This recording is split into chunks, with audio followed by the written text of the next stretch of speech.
सभी का मेरे चैनल पे बहुत बहुत स्वागत। जो लोग चैनल पे नए आए हैं, kindly do like, share and subscribe to my channel. Meaningless formality, the governor, their action. हम ये जो कमेंट्री पढ़ने जा रहे हैं एडिटर की, वो किस पर होने जा रही है? गवर्नर और उनके एक्शंस, यानी गवर्नर और उनके कार्यकलापों पर होने जा रही है, जिसको एडिटर ने मीनिंगलेस फॉर्मेलिटी का नाम दिया है। So this phrase is telling a lot about the tone of the editor. Editor का ये कहना है कि गवर्नर जो बिहेव कर रहे हैं ऑफिशियल सेटअप में, उसका कोई अर्थ नहीं है, वो मीनिंगलेस हो जाता है। डियर स्टूडेंट्स, ऑफिशियल सेटअप में हमें फॉर्मल बिहेवियर ही करना चाहिए। लैंग्वेज, हमारी dressing, the way we behave with others, how we talk, how we interact, ये हमारा फॉर्मल होना चाहिए। सो बिहेवियर जो है गवर्नर्स का, वो फॉर्मल तो है, लेकिन उसका कोई मीनिंग नहीं है। So this is a direct criticism only. The conduct of governors has undermined their constitutional role. Governors जिस तरीके का आचरण कर रहे हैं या बिहेवियर कर रहे हैं, उससे उनके कॉन्स्टिट्यूशनल रोल की वैल्यू या सिग्निफिकेंस कम हुई है। अंडरमाइन का मतलब होता है टू रिड्यूस द इम्पोर्टेंस और value of something, and conduct का मतलब है how you conduct yourself, how you behave with others. ठीक है, तो उनके कॉन्स्टिट्यूशनल रोल को गवर्नर्स ने अपने चरित्र जो उन्होंने दर्शाया है, उसके इम्पोर्टेंस को कम कर लिया है। The actions of Tamil Nadu Governor R.N. Ravi and his Kerala counterpart Rajendra Vishwanath Arlekar during their customary legislative assembly addresses on January 20. देखो, अब एडिटर ने यहाँ पर तमिलनाडु के गवर्नर आर एन रवि और केरला में जो उनके काउंटर पार्ट है, मतलब केरला में जो गवर्नर हैं राजेंद्र विश्वनाथ आर्लेकर, उनके एक्शंस का हवाला देते हुए कुछ कहा है। उन्होंने कहा है कि मिस्टर रवि और आर्लेकर जी ने अपनी परंपरागत लेजिस्लेटिव असेंबली का जो एड्रेस यानी संबोधन होता है, वो उन्होंने जनवरी 20 को किया, और उसमें जो उन्होंने एक्शंस या कार्यकलाप किए, उससे it came as no surprise to those who have followed the conduct of governors in non-BJP ruled states. तो उनके एक्शंस, जो लोग नॉन बीजेपी रूल्ड स्टेट्स में गवर्नर के बिहेवियर को फॉलो कर रहे हैं, समझ रहे हैं, देख रहे हैं लंबे समय से, उनके लिए उनके एक्शंस कोई सरप्राइज, कोई अचंभा पैदा करने वाली चीज़ नहीं थी। सो बेसिकली आप सभी को पता होगा कि सेंटर में इस समय बीजेपी की गवर्नमेंट है। ठीक है, सेंटर में इस समय बीजेपी की गवर्नमेंट है, लेकिन स्टेट में ये दो स्टेट की बात कर रहे हैं, तमिलनाडु की और केरला। तो स्पेसिफिकली इन्होंने इन दो एग्जाम्पल्स को लेते हुए यहाँ पर बताया है कि जिन भी स्टेट्स में बीजेपी की गवर्नमेंट नहीं है, उन स्टेट्स में गवर्नर का जो बिहेवियर है वो कैसा है, वो जो लोग इस चीज़ को बहुत लंबे समय से देख रहे हैं, फॉलो कर रहे हैं, उनके लिए सरप्राइज की बात नहीं है उनका बिहेवियर। ठीक है, in Chennai Mr Ravi decline to read the speech. और दूसरी चीज ये भी इन्होंने बताई है कि गवर्नर साल की शुरुआत में, हर साल की शुरुआत में एसएलए को संबोधित करता है, यानी स्टेट लेजिस्लेटिव असेंबली को संबोधित करता है। और 20 जनवरी को तमिलनाडु और केरला के गवर्नर ने भी यही किया है। तो अब यहाँ पर क्या हुआ, चेन्नई में यानी तमिलनाडु की कैपिटल में mister Ravi decline to read the speech. Mister Ravi ने तो उस स्पीच को पढ़ने से साफ मना ही कर दिया। डिक्लाइन मीन्स टू रिफ्यूज, ठीक है, to reject, which his office said had unsubstantiated claims and misleading statements to justify his walkout. जिसको बाद में उन्होंने अपनी वॉकआउट को, यानी कि स्टेट लेजिस्लेटिव असेंबली के हाउस से बाहर जाने को जस्टिफाई करते हुए, न्याय संगत, तर्क संगत बताते हुए कि उन्होंने ऐसा क्यों किया, वो ठीक था, क्योंकि जो स्पीच उन्हें पढ़ने के लिए दी गई थी वो उसमें अनसब्सटेंशिएटेड क्लेम्स यानी इनवैलिड क्लेम्स दावे किए गए थे, और ऐसे स्टेटमेंट्स दिए गए थे जो लोगों को गुमराह करेंगे, डिसेप्टिव हो, फैलेशियस हो। इसलिए उन्होंने उस स्पीच को नहीं पढ़ा, उन्होंने उस टेक्स्ट को रादर नहीं पढ़ा, और बिना स्पीच दिए ही वो एसएलए हाउस से बाहर चले गए।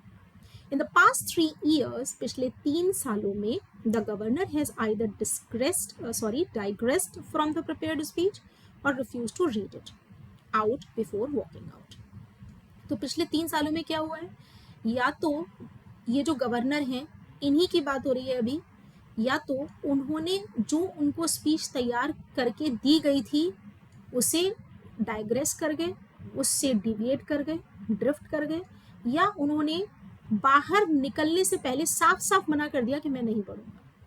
Walkout, you can see how the people in the parliament are moving out of the house. So this is known as walkout. ठीक है, तो अभी हमें मिस्टर रवि के बारे में पता चला कि पिछले 3 सालों में उनका बिहेवियर कैसा रहा है कि या तो वो जो स्पीच उन्हें बनाकर दी जाती है उससे डाइग्रेस हो जाते हैं या उसे मना कर देते हैं कि मैं नहीं पढ़ूंगा और वो बाहर चले जाते हैं. सो बेसिकली यहाँ पर प्रिपेयर्ड स्पीच का मतलब क्या है दोस्तों, कि जो स्पीच है ना, ये रूलिंग गवर्नमेंट स्टेट की जो होती है वो एक स्पीच बना के देती है कि हमारी पॉलिसीज़ क्या क्या हैं, और उस स्क्रिप्ट को गवर्नर को पढ़ना होता है. कब पढ़ना होता है? साल की शुरुआत में जब वो स्टेट लेजिस्लेटिव असेंबली को संबोधित करता है तो पूरे राज्य को ये बताता है कि सरकार की नीतियाँ क्या हैं. ठीक है, तो भाई सरकार की जो नीतियाँ वो सरकार ही लिख के देगी, लॉजिक है.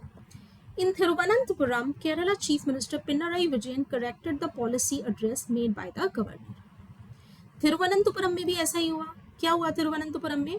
जो चीफ मिनिस्टर थे पिनाराई विजयन केरला के, Thiruvananthapuram is the capital of Kerala, ठीक है, तो पिनाराई विजयन ने गवर्नर द्वारा पॉलिसी एड्रेस जो किया गया उसे करेक्ट किया, जिसके जो मिस्टर विजयन के हिसाब से गवर्नर ने उसमें बहुत सारे पोर्शन को स्किप कर दिया था. यानी पॉलिसी जो पढ़ी थी, पॉलिसी डॉक्यूमेंट उन्होंने जो पढ़ा था उसमें बहुत सारी चीज़ों को उन्होंने क्या कर दिया था, स्किप कर दिया था. ठीक है, as cleared by the cabinet, जिसे कि बाद में केरला की कैबिनेट ने सफाई देते हुए कहा कि भाई हमने ये चीज़ें जो छोड़ दी गई थी गवर्नर द्वारा हम उन्हें ऐड कर रहे हैं, और उसके बाद उन्होंने एडिशंस भी किए. एज लॉन्ग सर्विंग गवर्नर्स, जो क्योंकि मिस्टर रवि और मिस्टर आर्लेकर बहुत समय से गवर्नर की पोजीशन पे काम कर रहे हैं, they should be aware that it is a time honoured constitutional convention. उन्हें इस बात से अवेयर होना चाहिए, उन्हें ये बात पता होनी चाहिए कि ये बहुत लंबे समय से कॉन्स्टिट्यूशन में एक परंपरा है. कन्वेंशन मतलब परंपरा है, ये ट्रेडिशन है, ये यूजुअल प्रैक्टिस है कि governor to read out the exact text of the speech, कि गवर्नर जो स्पीच या जो टेक्स्ट उसे दिया गया है उसे ही अपने भाषण में बोलेगा, पढ़ेगा. और special address which informs the state of the policies of an elected government. और जब भी वो स्टेट को गवर्नमेंट की पॉलिसीज के बारे में स्पेशल एड्रेस करेगा या स्पेशल संबोधन करेगा, तब उसे जो भी लिख के दिया जाएगा एग्जैक्टली वो उसे ही बोलेगा. समझ में आ गया? Next, there has never been an incident of the British monarch departing from the official speech. अब एडिटर ये कह रहे हैं कि अभी तक एक भी मुद्दा ऐसा नहीं आया है जब ब्रिटिश किंग ने, मोनार्क इज द किंग, उसे जो स्पीच लिख के दी गई थी ऑफिशियल स्पीच, उससे उसने डिपार्ट किया हो, वो उससे अलग गया हो, डाइग्रेस किया हो. ठीक है, and the Indian system is based on the Westminster model of parliamentary democracy. और इंडिया का जो सिस्टम है ना वो वेस्टमिंस्टर के पार्लियामेंट्री डेमोक्रेसी पर के मॉडल पर आधारित है. यहाँ पर मतलब क्या हुआ, देखो फ्रेंड्स, जब हमने अपना कॉन्स्टिट्यूशन लिखना शुरू किया ना, तो हमने बहुत सारे कंट्रीज़ के कॉन्स्टिट्यूशन को एज अ रेफरेंस लिया था और उनके बेस्ट प्रैक्टिसेस और लॉज को हमने अपने कॉन्स्टिट्यूशन में इंक्लूड किया था. तो इसलिए हमने यूके के कॉन्स्टिट्यूशन से भी बहुत सारी चीज़ें ली, यूएस से भी ली, आयरलैंड से भी ली, कनाडा से भी ली. तो जिस कॉन्स्टिट्यूशन में हमें जो चीज़ें अच्छी लगी हमने वहाँ से ले ली. तो ये यहाँ पर ये कह रहे हैं कि हमने Westminster model of parliamentary democracy से ये चीज़ ली है कि साल की शुरुआत में गवर्नर स्टेट की पॉलिसीज को लोगों को बताते हैं, उस स्टेट के लोगों को बताते हैं, और जो प्रेसिडेंट हैं वो सेंटर गवर्नमेंट की जो पॉलिसीज हैं उसको देशवासियों को बताते हैं. Yet they have chosen to violate the convention even though they have no option but to function as mouthpieces. तब भी they have chosen to violate the convention, उन्होंने परंपराओं का उल्लंघन किया है. To violate means to transgress, मतलब उल्लंघन करना, transgress और to infringe, to disobey. ठीक है, infringe और टू disobey, ठीक है। तब भी उन्होंने परंपराओं को ना मानना, उनका उल्लंघन करना चुना है। So for whom have we used this term they, ये दे प्रोनाउन किसको इंडिकेट कर रहा है? मिस्टर रवि को और मिस्टर आर्लेकर को, ठीक है। दो दे हैव नो ऑप्शन, हालांकि उनके पास कोई विकल्प नहीं है, उनके पास कोई ऑप्शन नहीं है, क्योंकि but to function as mouth piece, क्योंकि वो तो सिर्फ माउथ पीस के जैसे फंक्शन करते हैं। To quote former president R Venkataraman, अगर हम मिस्टर आर वेंकटा रमन के वर्ड्स को देखें, उनको दोबारा कोट करें, तो उनका कहना था कि गवर्नर गवर्नर स्टेट गवर्नमेंट के माउथ पीसेस हैं। मतलब ये कि उनके मुंह में जो डाला जाएगा, उनके मुंह में जो स्टेट गवर्नमेंट डालेगी, उन्हें सिर्फ वही बोलना है, उन्हें सिर्फ वही बोलना है, ठीक है। Mr. Ravi's penchant is to quote controversies, but Mr. Arlekar did not repeat what he did last year. तो अब यहाँ पर उन्होंने बताया है कि मिस्टर रवि जो है ना, उनका तो पूरा झुकाव ही जो है वो कंट्रोवर्सीज में पड़ जाना, वो कंट्रोवर्सीज को खुद ही अट्रैक्ट करते हैं। पेंचांट का मतलब होता है लाइकिंग, किसी चीज की तरफ इंक्लिनेशन होना, झुकाव होना। और यहाँ पर ध्यान दीजिएगा, ये जो कोर्ट है ना, court is not a noun नहीं है ये। यहाँ पर कोर्ट से पहले जब हम टू लगा रहे हैं तो ये बेसिकली आपकी इन्फिनेटिव हो गई, और जो इन्फिनेटिव होते हैं ना, दोज आर वर्ब्स। इन्फिनेटिव जो होते हैं वो वर्ब्स होते हैं। तो यहाँ पर टू कोर्ट का मतलब क्या हो गया? टू डेलिबरेटली इनवाइट प्रॉब्लम्स या कंट्रोवर्सीज, ठीक है। मिस्टर रवि का तो झुकाव ही है कि वो कंट्रोवर्सीज को अपनी तरफ खींचे, जबकि लेकिन मिस्टर आर्लेकर ने पिछले साल जो गलती की थी या पिछले साल जो किया था उसे रिपीट नहीं किया। When he stuck to the script striking an officially punctilious tone, तो उन्होंने क्या किया इस बार 20 जनवरी को? उन्होंने स्क्रिप्ट पर ही वो रहे, उन्होंने उस पर स्टिक किया, ठीक है, उसको एग्जैक्टली वैसा ही उन्होंने पढ़ा। Striking an officially punctilious tone, और जो उनकी पढ़ने की टोन थी ना, वो एक्सट्रीमली मैटिकुलस थी। मैटिकुलस का मतलब होता है बहुत डिटेल्ड, बहुत बारीकी से, माइक्रो, ठीक है। उनकी जो टोन पढ़ने की थी वो बहुत डिटेल्ड माइक्रो लेवल पर थी और बहुत एग्जैक्ट थी। जो लिखा था एग्जैक्टली वही उन्होंने पढ़ा और उनकी टोन भी वही थी। एपरेंटली तो यहाँ ये जो है ये भी एक बेसिकली क्या हो गया? क्रिटिसिज्म ही है। Apparently tired of Mr. Ravi's repeated violation of the convention, साफ तौर पे दिखाई दे रहा है कि मिस्टर रवि बार बार जो परंपराएं हैं उनका उल्लंघन कर रहे हैं। उससे थक कर तमिलनाडु के चीफ मिनिस्टर मिस्टर स्टालिन ने कॉन्स्टिट्यूशन में बदलाव को फेवर किया है। उन्होंने कहा है to do away with the practice of commencing the first assembly session of the year with governor's address. उन्होंने क्या कहा है? उन्होंने कहा है कि हमारी जो परंपरा चली आ रही है, कॉन्स्टिट्यूशन में जो प्रोविजन है कि साल की शुरुआत एसएलए में जो होगी वो गवर्नर की स्पीच के साथ या एड्रेस के साथ होगी। इस प्रैक्टिस को हमें खत्म कर देना चाहिए। Do away with, to do away with means to abolish, to annul, ठीक है, रोक देना, खत्म कर देना, टू कैंसिल, टू रिपील। जो ये प्रैक्टिस है इसको खत्म कर देना। और ये प्रैक्टिस कैसे खत्म होगी? अगर कोई चीज़ कॉन्स्टिट्यूशन में मेंशन्ड है तो वो कॉन्स्टिट्यूशनल अमेंडमेंट के जरिए ही खत्म होगी। आपको पता होना चाहिए whatever things are mentioned in the constitution can be amended, उनमें बदलाव, सुधार, संशोधन सिर्फ कॉन्स्टिट्यूशनल अमेंडमेंट बिल के जरिए होता है। और बिल क्या होता है? एक प्रस्ताव होता है, एक प्रपोजल होता है जो कि पहले पार्लियामेंट या फिर स्टेट लेजिस्लेटिव असेंबली में आता है। और जब वहाँ जो लोग हैं उनमें से 2/3 लोग वोट डाल देते हैं कि हाँ ये संशोधन होना चाहिए, तो वो बिल उसके बाद उस रेस्पेक्टिव स्टेट के गवर्नर के पास पहुंचता है। और अगर गवर्नर उसमें साइन कर देते हैं, उस बिल में जो चीज़ें बताई गई हैं उन सबको अप्रूवल मिल जाता है और वो बन जाता है बिल, अब एक्ट या लॉ। इस एज तक आके आप सबको ये चीज़ें बिल्कुल क्लियर कट पता होनी चाहिए कि कानून में बदलाव कैसे होता है, स्टेट लेवल पे कैसे होता है। जैसे स्टेट लेवल पे होता है exactly same procedure central level पर भी है।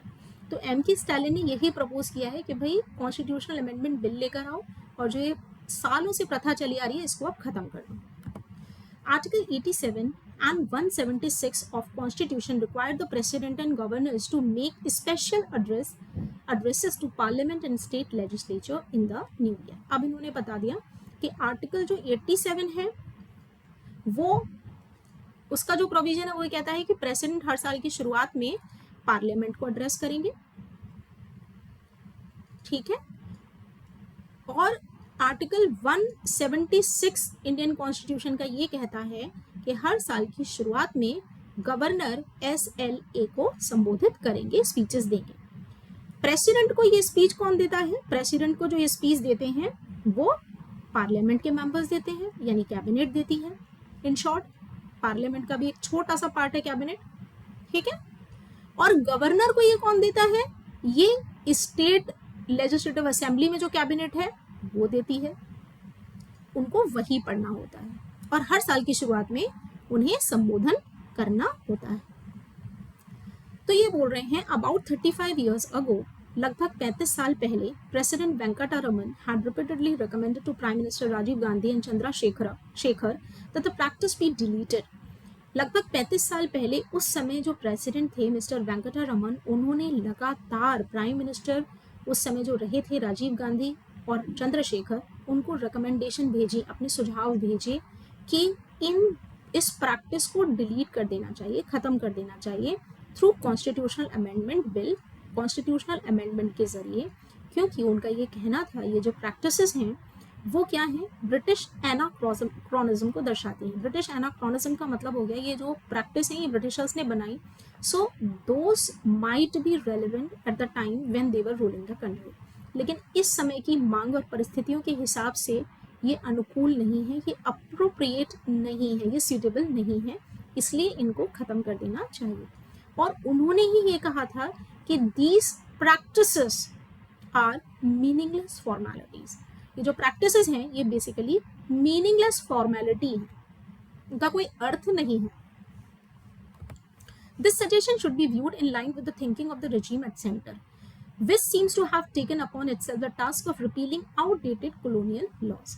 तो अब एडिटर का ये कहना है कि सेंट्रल गवर्नमेंट जो इस समय है या शासन में जो गवर्नमेंट है वो बीजेपी की है, और ऐसा लगता है कि बीजेपी ने अपने ऊपर एक टास्क ले लिया है कि जो पुराने आउटडेटेड यानी कि पुराने जो कॉलोनियल लॉज हैं, जो रूल्स हैं, उन सबको वो खत्म कर देगी।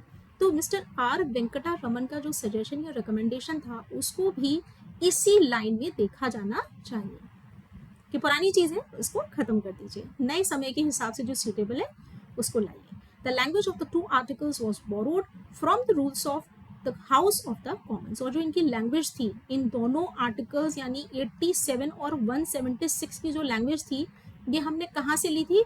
ये हमने ब्रिटिश कॉन्स्टिट्यूशन में हाउस ऑफ कॉमन्स के रूल से ली थी। ब्रिटिश पार्लियामेंट का स्ट्रक्चर किस किस को पता है? बहुत कम शब्दों में बता देती हूँ। देखो ब्रिटिश पार्लियामेंट के 3 पार्ट्स होते हैं, हमारी तरह नहीं है उनका कि 2 पार्ट हो, लोकसभा राज्यसभा। ब्रिटिश पार्लियामेंट के 3 पार्ट होते हैं।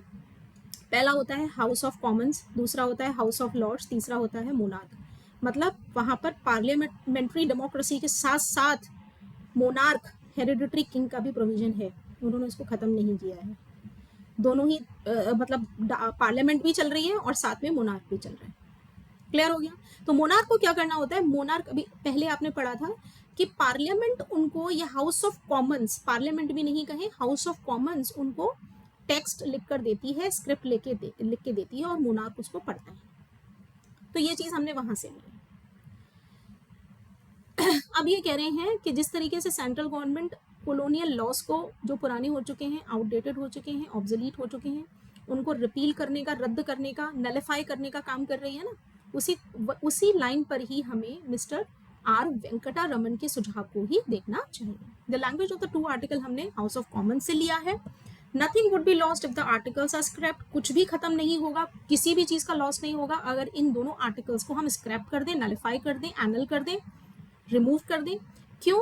As a president and the governors still remain their rights to address the legislature and article 86 under article 86 and 175। कुछ भी नुकसान नहीं होगा। क्यों नहीं होगा? क्योंकि आर्टिकल 86 के तहत प्रेसिडेंट को, आर्टिकल 86 के तहत प्रेसिडेंट को और आर्टिकल 175 के तहत गवर्नर को अभी भी पावर होगी कि वो एड्रेस कर पाएंगे पार्लियामेंट को और एसएलएस को। Importantly, governors should not assume powers and functions that are not envisaged under the Constitution। और बहुत ज़रूरी है, बहुत महत्वपूर्ण है कि गवर्नर्स उन पावर्स को और फंक्शंस को अज्यूम करके ना चलें जिनको कि कॉन्स्टिट्यूशन में मेंशन नहीं किया गया है, उनको प्रेस्क्राइब नहीं किया गया है, and should set an example of respecting the letter and spirit of the constitution. और उनको एग्जाम्पल्स खड़े करने चाहिए। कॉन्स्टिट्यूशन में जो भी चीज़ें दी गई हैं उनके प्रति सम्मान दिखाकर, अगर वो कॉन्स्टिट्यूशन की लेटर का मतलब क्या हो गया?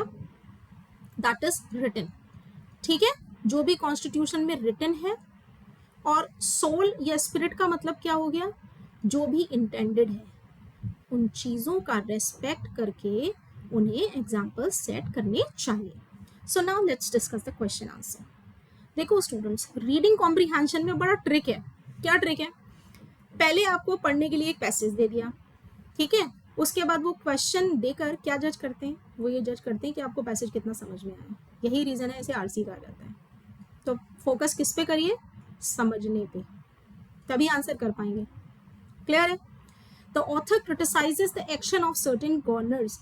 ऑथर कुछ गवर्नर के एक्शंस को क्रिटिसाइज क्यों कर रहे हैं?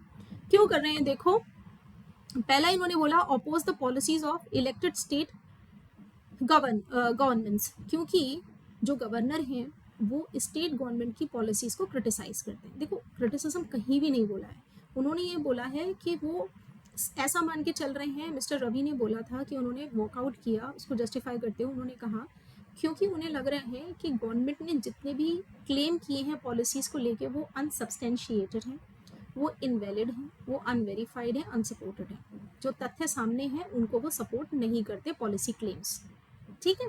तो यहाँ अपोज करने की बात नहीं की थी, अपोज कर ही नहीं सकता है गवर्नर इनके हिसाब से, क्योंकि माउथ पीस बोल दिया गया है, ठीक है। तो ये आंसर नहीं है। नेक्स्ट की तरफ चलते हैं। Violated established constitutional conventions.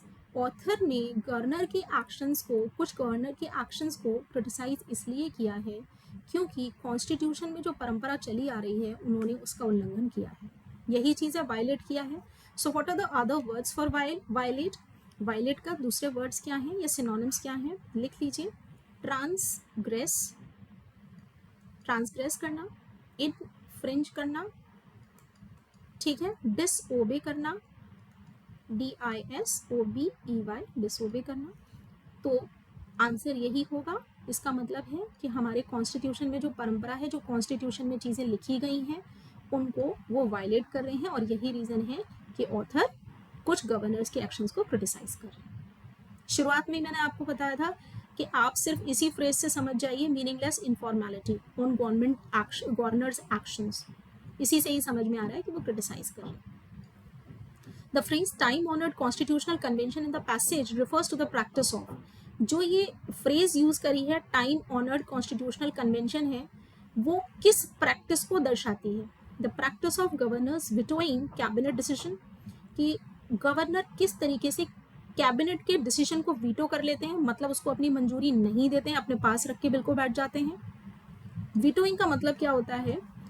जब कैबिनेट किसी बिल को अपनी मंजूरी दे देती है, 2/3 मेजॉरिटी से वो पास हो जाता है SLA के अंदर, तो वो गवर्नर के पास जाता है फाइनल साइन होने के लिए, ताकि वो एक एक्ट या लॉ बन जाए और उसे लागू किया जा सके। लेकिन गवर्नर अगर उस बिल पर साइन ना करे, उसे अपने पास रख के बैठ जाए, तो उसे बोलते हैं वीटो कर लेना।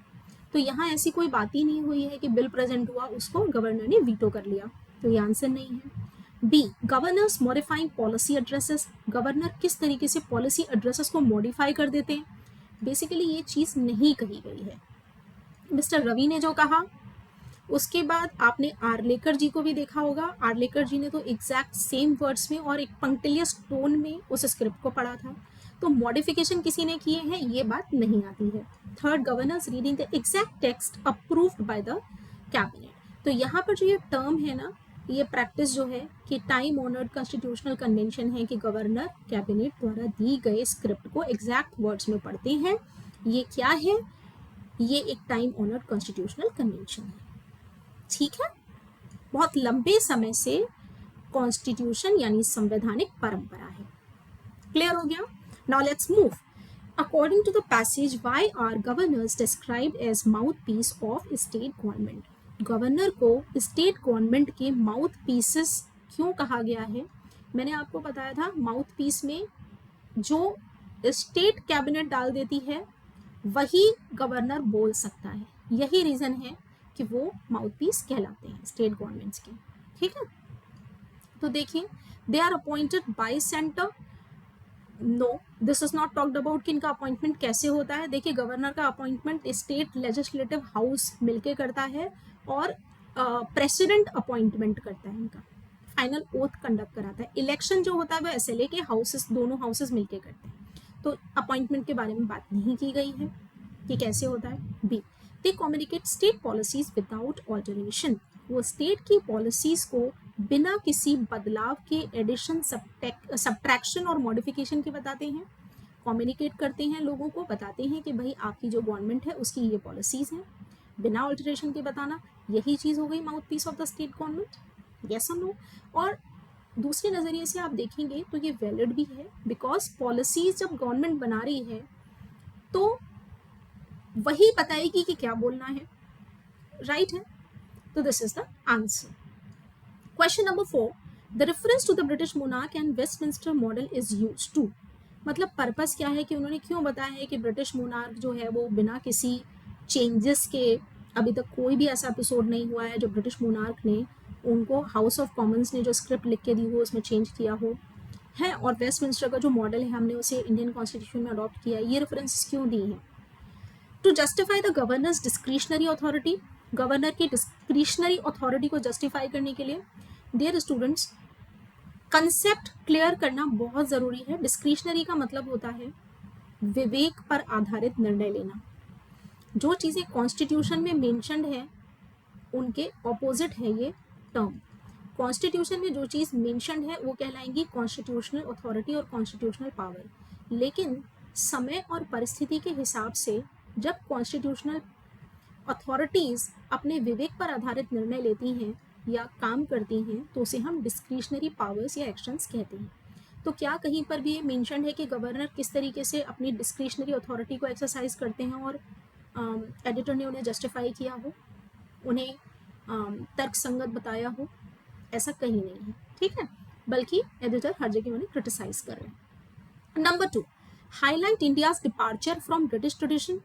ये दर्शाने के लिए कि ब्रिटिश ट्रेडिशन से इंडिया अब अलग हो चुका है, ये हाईलाइट करने के लिए नहीं, बल्कि यहाँ पर उन्होंने सुझाव दिया है कि ब्रिटिश ट्रेडिशन से अब हमें अलग हो जाना चाहिए, क्योंकि ये एनाक्रोनिज्म है। जब ब्रिटिशर्स इंडिया पे रूल कर रहे थे तब तक ठीक था, लेकिन आज के समय में परिस्थितियाँ और समय बदल चुका है, तो इसलिए हमें इसमें सुधार करना चाहिए।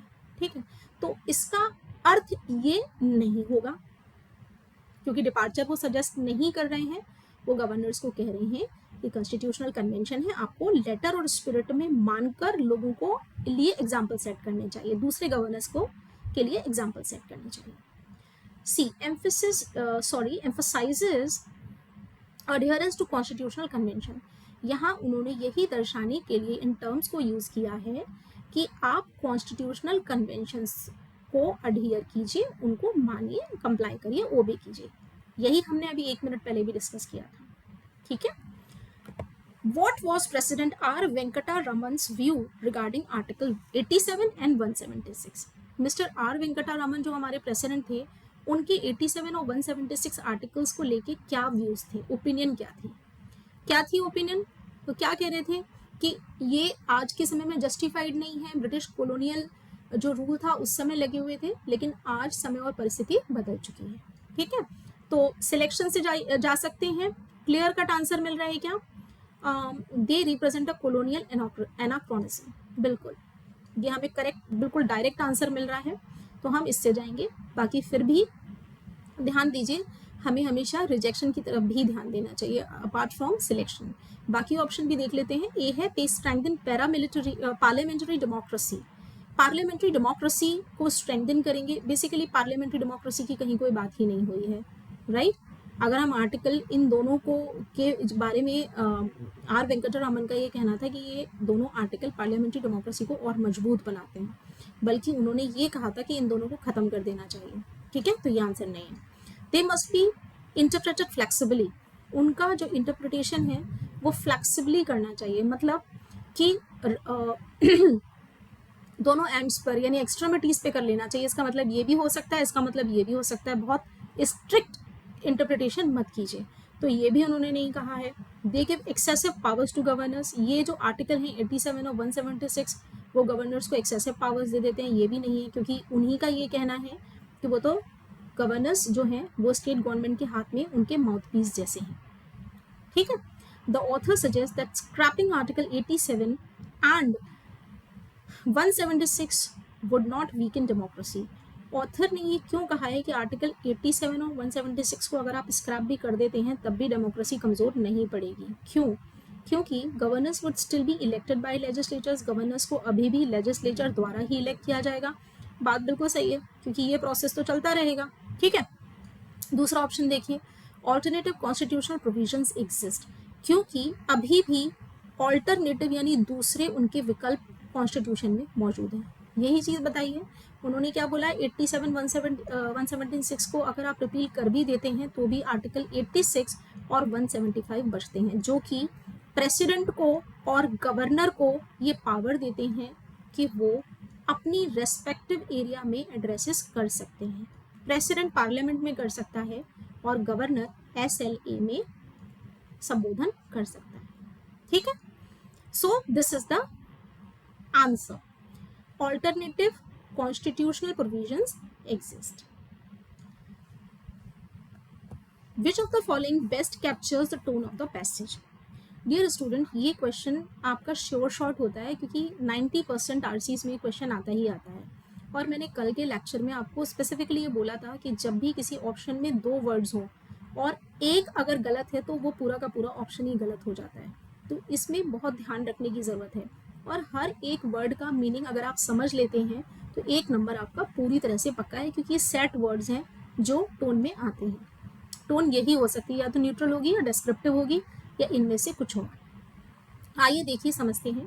न्यूट्रल का मतलब होता है न्यूट्रल यानी बिना किसी के फेवर में खड़ा होना, तटस्थ होना। ना मैं बायस्ड हूँ, ना मैं किसी के फेवर में बोलूँगा, ना पॉजिटिव ना नेगेटिव। और डिस्क्रिप्टिव का मतलब होता है इन डिटेल, बहुत डिटेल। तो डिस्क्रिप्टिव तो है क्योंकि उन्होंने एक एक एक्शन के ऊपर लोगों का अटेंशन लिया है एडिटर ने, तो डिस्क्रिप्टिव टोन तो उनकी है, लेकिन न्यूट्रल नहीं है क्योंकि वो क्लियरली क्रिटिसाइज कर रहे हैं। टाइटल से ही समझ में आ रहा है मीनिंगलेस फॉर्मेलिटी। ठीक है, so this is not the answer. Number 2, critical and reform oriented. हम कई बार कह चुके हैं कि एडिटर जो है वो क्रिटिसाइज कर रहे हैं गवर्नमेंट एक्शन को, गवर्नर्स के एक्शंस को, तो यही है। दूसरा क्रिटिकल है, दूसरा रिफॉर्म ओरिएंटेड है, वो चाहते हैं कि सुधार हो जाना चाहिए। यही है कि भैया जो नई गवर्नमेंट है वो भी पुराने कॉलोनियल लॉज को चेंज कर रही है, और मिस्टर आर वेंकटरमन के जो रिकमेंडेशंस हैं उनको उसी लाइन में देखा जाना चाहिए, क्योंकि वो आउटडेटेड और आज के समय में तर्कसंगत नहीं है। तो यही आंसर होना चाहिए। बाकी हम इन वर्ड्स को समझ लेते हैं। ये हर RC में टोन में ज़रूर आते हैं वर्ड्स, सेट वर्ड्स हैं ये। Optimistic and persuasive. ऑप्टिमिस्टिक का मतलब होता है आशावादी और परसुएसिव का मतलब होता है कन्विंसिंग, मैनिपुलेटिंग। तो परसुएसिव तो नो डाउट है, क्योंकि बहुत सारे इंस्टांसेस देके, एग्जाम्पल्स देके एडिटर हमें ये कन्विंस करने की कोशिश कर रहे हैं, या सरकार को ये कन्विंस करने की कोशिश कर रहे हैं कि हाँ ये आउटडेटेड है, एक कॉन्स्टिट्यूशनल अमेंडमेंट बिल के जरिए इनमें बदलाव होना चाहिए, सुधार होना चाहिए। परसुएसिव है। ऑप्टिमिस्टिक का मतलब होता है आशावादी, कि भाई इस समय जो परिस्थितियां हैं उससे फ्यूचर में ये अच्छा हो जाएगा, उसे बोलते हैं ऑप्टिमिज्म। मैं बहुत आशावादी हूँ। तो ऑप्टिमिज्म इन्होंने शो नहीं किया है, इन्होंने बोला है ब्रिटिश एनाक्रोनिज्म। ब्रिटिशर्स के टाइम में तर्कसंगत थे, लॉजिकल थे, अप्रोप्रिएट थे, but in this time they are not suitable any more. So this is the answer, critical and reform oriented. The central argument of the passage is that governors should assert greater autonomy from state governments, कि उन्हें state government से autonomy यानी independence exert करना चाहिए, assert करना चाहिए. ठीक है, एजर्ट का मतलब होता है अपनी बात को स्ट्रॉन्ग तरीके से रखना, उसे बोलते हैं असर्टिवनेस. ठीक, तो क्या ये सेंट्रल आइडिया है, ये सेंट्रल आर्ग्यूमेंट है इस पैसेज में कि जो गवर्नर हैं वो ज़्यादा ऑटोनॉमस हो जाना चाहिए, उन्हें ज़्यादा इंडिपेंडेंट हो जाना चाहिए, स्टेट गवर्नमेंट के ऊपर डिपेंडेंट नहीं होना चाहिए? नहीं, उन्होंने क्लियरली बोला है कि कॉन्स्टिट्यूशन में जो प्रोविजन है उसके हिसाब से स्टेट गवर्नमेंट जो स्क्रिप्ट देती है गवर्नर को वही पढ़ना चाहिए. तो ऑटोनॉमी की बात नहीं हो रही है बल्कि डिपेंडेंस की बात हो रही है. Right, B strictly adhere to constitutional limits and convention, यही सेंट्रल आर्ग्यूमेंट है.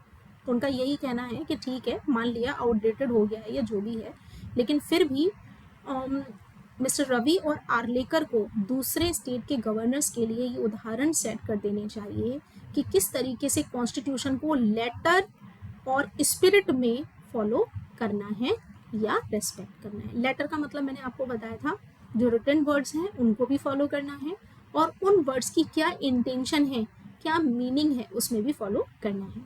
So this is all for the day dear students. हम ग्रामर का एक सेशन शुरू करने वाले हैं जल्दी ही, एंड वो प्योरली एग्जाम ओरिएंटेड होगा. जो भी एग्जाम पर्सपेक्टिव से इम्पॉर्टेंट है सिर्फ वही उसमें हम पढ़ेंगे. And more over you might be seeing कि मैंने आपको ये दिए हैं वोकैब्स से रिलेटेड, तो ये these are the takeaways. आप इनको आराम से पढ़िए, एंड आई एम श्योर कि जब इस चैप्टर को या आप एडिटोरियल के वीडियो को ख़त्म कर लेंगे तो इनमें से 90% के मीनिंग आप समझ पाएंगे. अगर फिर भी समझ में नहीं आए हैं तो जस्ट एक बार पढ़ के दोबारा इसको पूरा समझिए. I am very much sure कि आप अगर ऐसा करते हैं, इस प्रैक्टिस को आप बना लेते हैं डेली की, तो with in a span of 1 month आप आरसी के 10 में से 8 क्वेश्चन विथ सर्टेनिटी सॉल्व कर पाएंगे, विथ कॉन्फिडेंस सॉल्व कर पाएंगे. आज ही से ये नियम बना लीजिए कि वोकैब को रटने की जगह जो वीडियो खत्म हुआ उसके तुरंत बाद आप इसको पूरा समझना शुरू करेंगे एडिटोरियल को, और एडिटोरियल के हिसाब से मीनिंग को समझना आसान भी होता है. ठीक है, so this is all for the day. Thank you very much.